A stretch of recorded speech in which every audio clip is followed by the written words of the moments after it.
pledge allegiance to the flag of the United States of America and to the republic for which it stands, one nation, under God, indivisible, with liberty and justice for all. Honor the Texas flag. I pledge allegiance to thee, Texas, one state under God, one and indivisible.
Good morning. My name is Alex Figueroa. Little history on me. Born and raised in Illinois. I've been living in Texas since 2008. I currently, straight out of high school, I enlisted in the Marine Corps. Spent 4 years there, from 97 to 2000. Bounced around a little bit after I got out of the service before I decided to go to school. Graduated my bachelor's in 2007.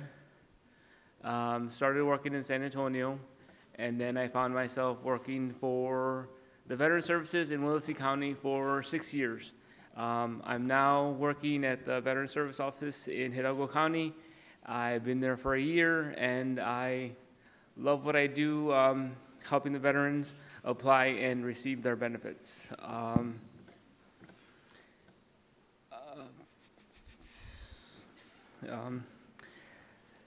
A little history on Veterans Day.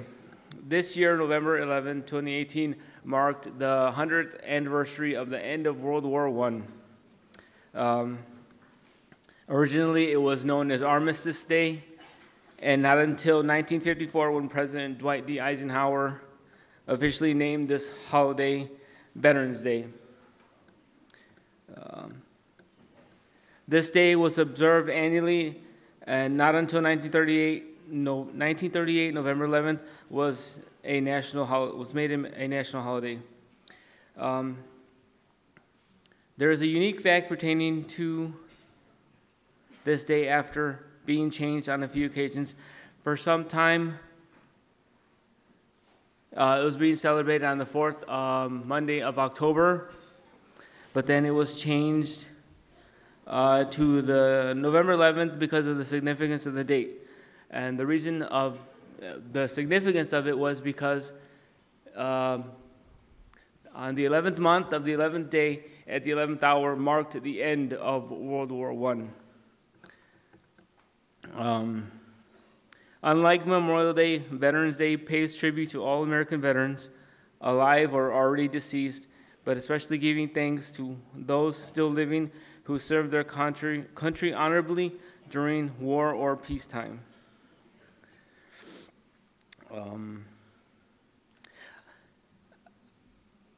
I kind of was thinking of the best word to describe the Veterans Day, and the one word that came to mind was sacrifice, because it's a time to reflect and honor the sacrifices made by heroic men and women of the armed forces.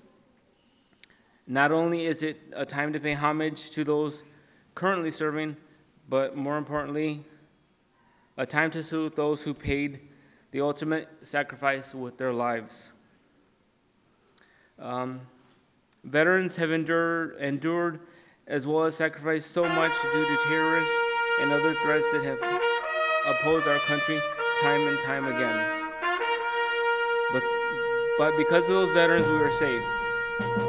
Veterans have sacrificed their time, well-being, and done this for this country, and they will always hold a special place in our hearts.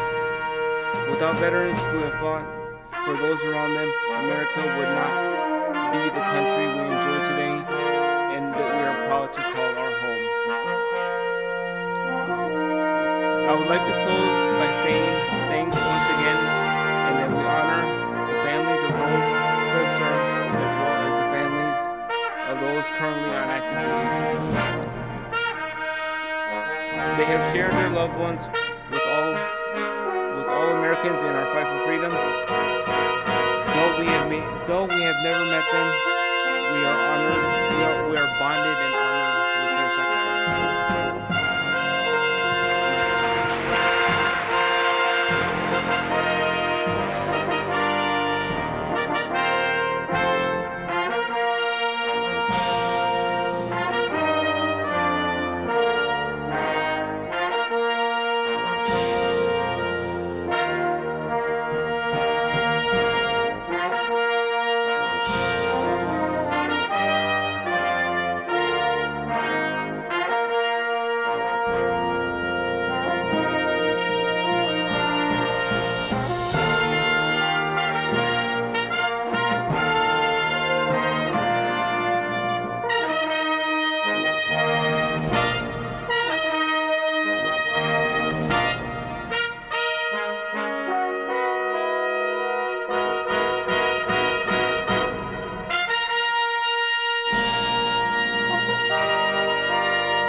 Let me assert my firm belief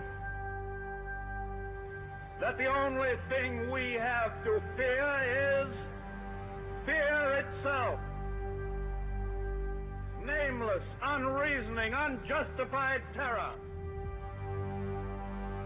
which paralyzes needed efforts to convert retreat into advance. Yesterday, just 2 hours ago, December 7th, on September the 11th, 1941, Allied air forces began an attack on military targets in Iraq and Kuwait. enemies of freedom committed an act of war against our country. a date which will live in infamy. Our very freedom came under attack in a series of deliberate and deadly terrorist acts. The United States of America was suddenly and deliberately attacked. Yet we go forward to defend freedom and all that is good and just in our world. And so, my fellow Americans, ask not what your country can do for you. Ask what you can do for your country. Peace is the highest aspiration of the American people. Ask not. We will negotiate for it. What America will do for you. Sacrifice for it. But what together we can do. We will not surrender for it. For the freedom of man. Now or ever. Those who say that we're in a time when there are no heroes, they just don't know where to look.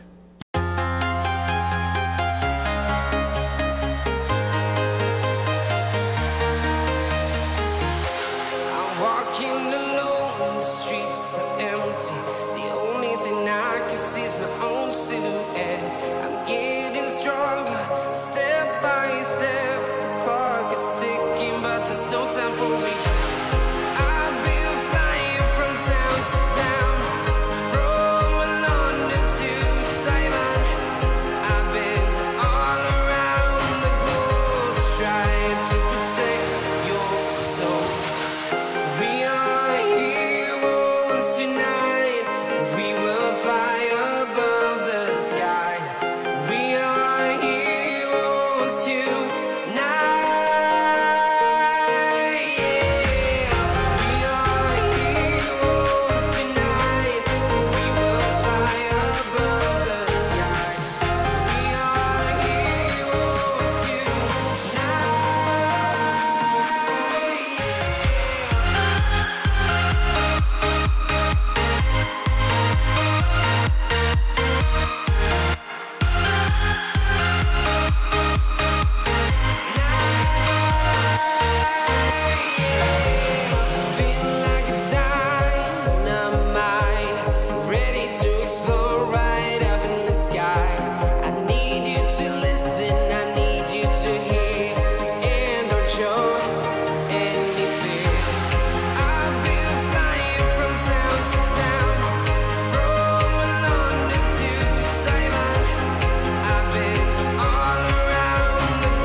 town, from London to Taiwan. I've been all around the globe trying to protect your soul. My name is Captain J. Ortegon. I am a U.S. Army veteran. I'm retired. This was when I was a platoon leader. I was an infantry officer. For those of you who aren't familiar, the infantry is the ground forces of the Army, and the officers are typically the unit leaders. Now, if you look at my, well, let me turn that on. If you can see my patches here, I was part of the cavalry. Is everyone familiar with what the cavalry is?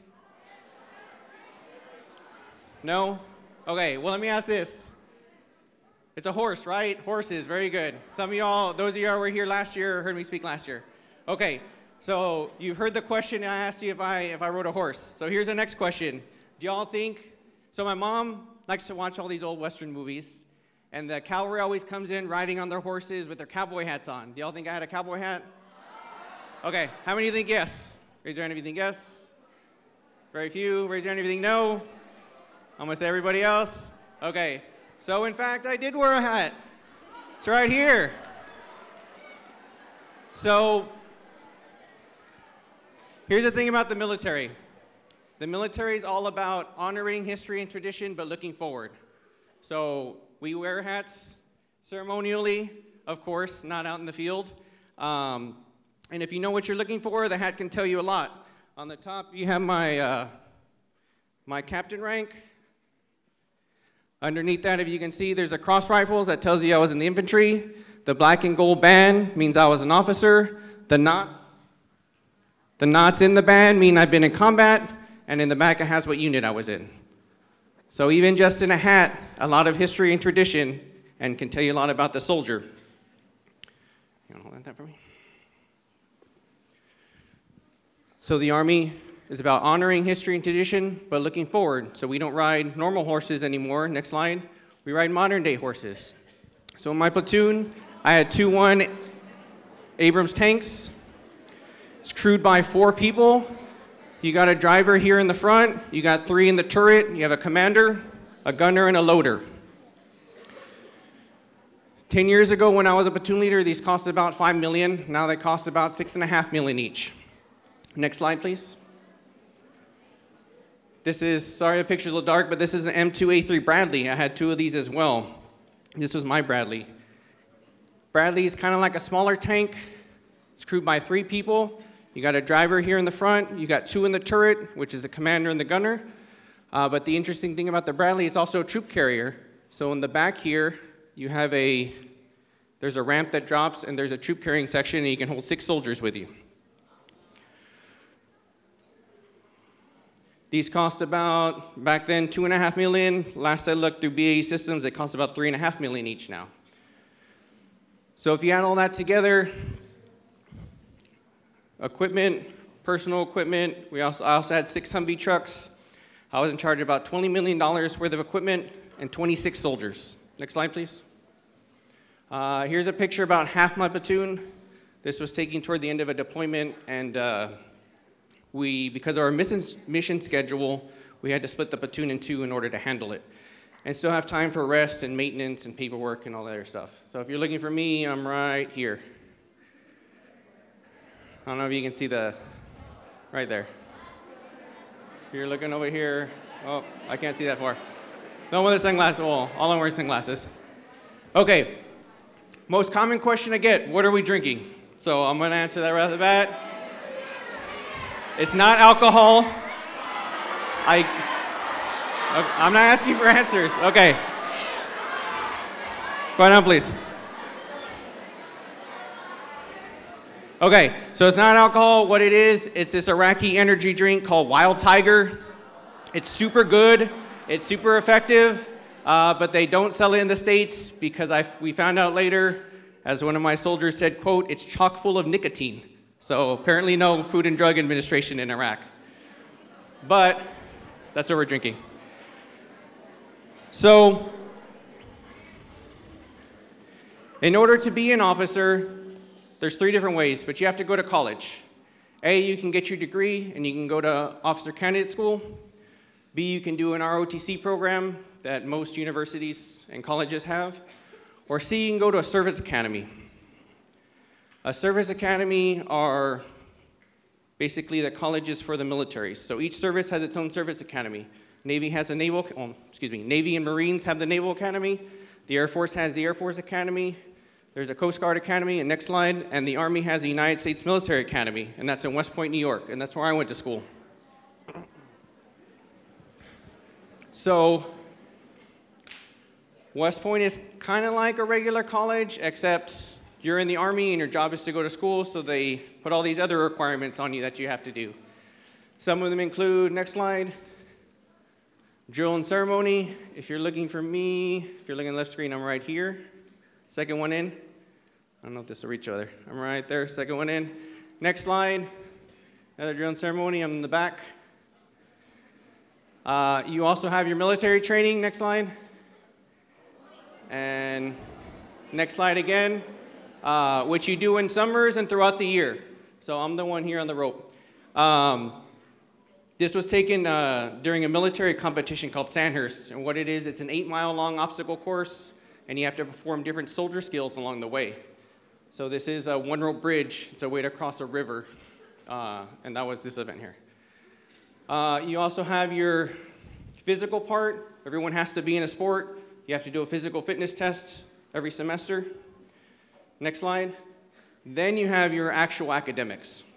And in that sense, academically, West Point is like any typical college. Next slide. The cool thing about West Point, the thing about colleges, class size is very small. Most of my classes only had 15 people, so it's a very small student-to-teacher ratio.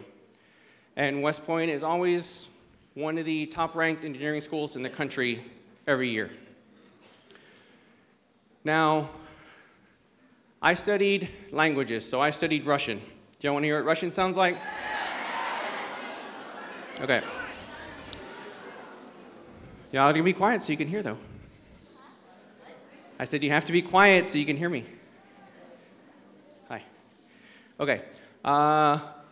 Куда я был курсант в Академии милитарической Вест-Пойнта, я учил русскому языком, и тоже я поездил в Россию 2 раза. Did y'all get all that? Okay. So, what I said was, when I was a cadet at West Point, I studied Russian, and I also got to travel to Russia twice. So next slide. I got to travel to Russia the spring break of my junior year, and then the summer between my junior and senior year, I studied in Russia for the summer at a university there. So this is their Russia Service Academy is a little bit more different. They're very job specific. So this is their aviation academy. They have a tank academy, and their artillery academy, intelligence academy, etc. So they're very specific to their job. Next slide. Oh, I also got to train with a Russian Army unit, which was really cool for the day. And then afterwards, they took us to their unit museum, which is where this picture was taken. So this is one of their platooniers, Lieutenant Lesnov, and that's their battalion commander. So when I was at West Point, I double majored, so I also studied Arabic. You want to hear what Arabic sounds like? Okay. Give me a second. I need to reset my brain.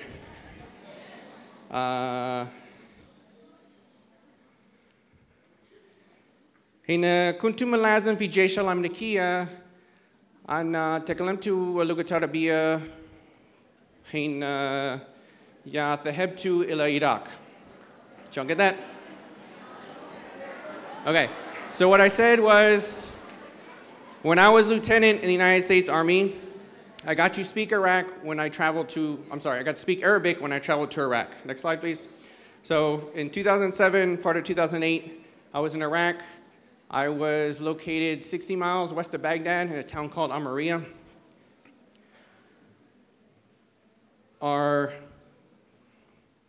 My main job when I was over there, my platoon was in charge of an area about the size, I'm going to say about the size of Westaco. And first and foremost, our primary mission was security.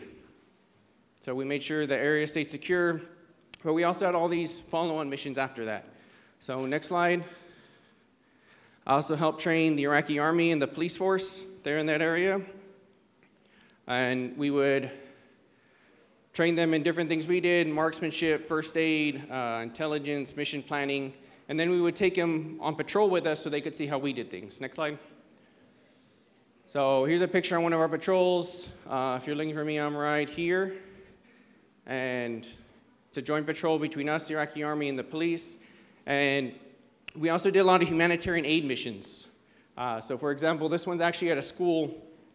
Different groups and organizations from here would send us school supplies, and we'd go give it to the schools in our area.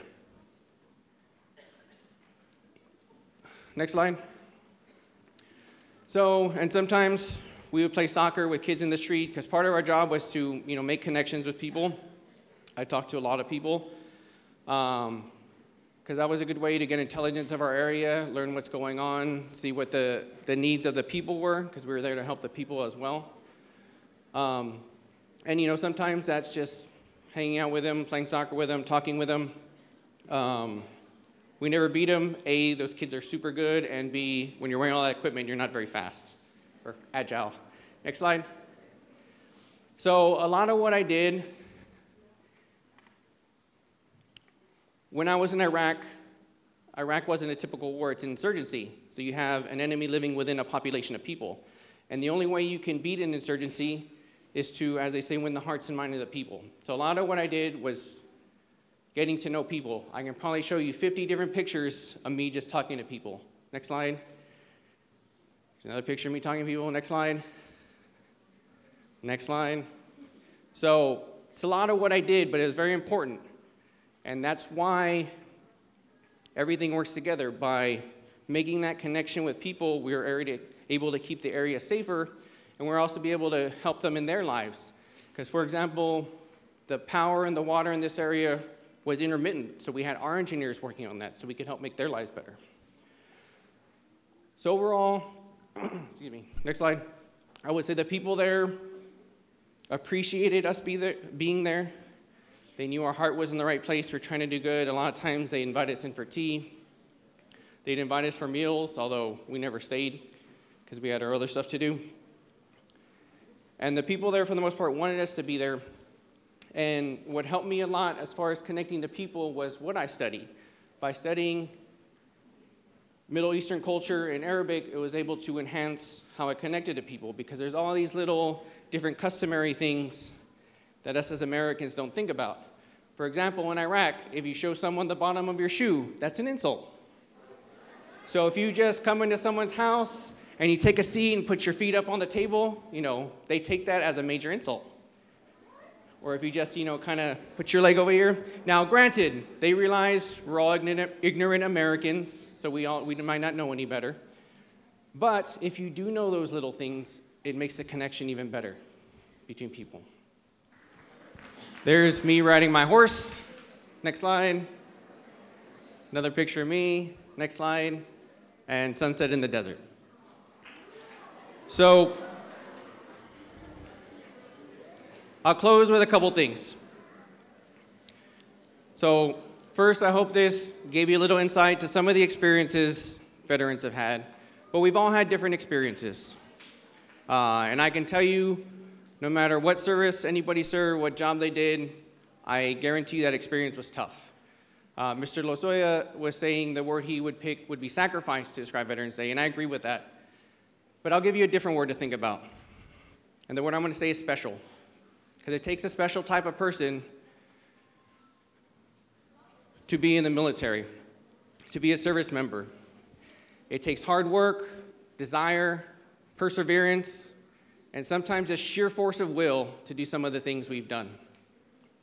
But by going through that adversity gives you character, commitment, integrity, loyalty, and the list goes on. So it requires a lot, but you get a lot out of it.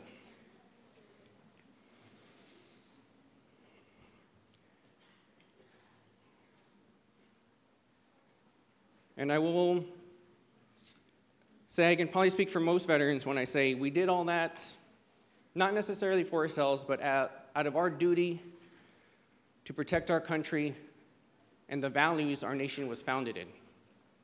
And we still continue to do so in our everyday lives. And that's part of what we celebrate on Veterans Day. That's why we celebrate the veterans. And lastly, I thank you for hosting us. I'm sure I speak for all the other veterans when I say it really does mean a lot to us, and we appreciate it.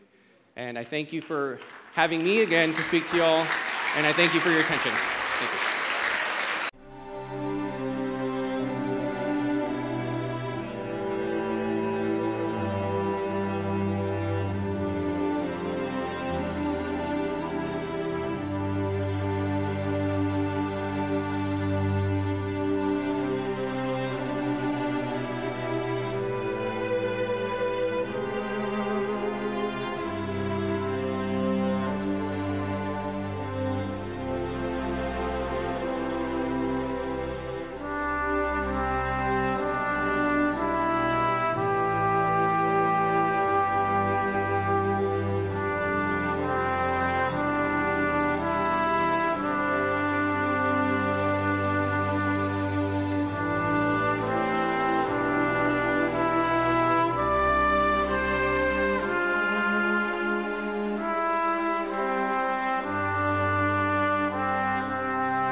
Thank you.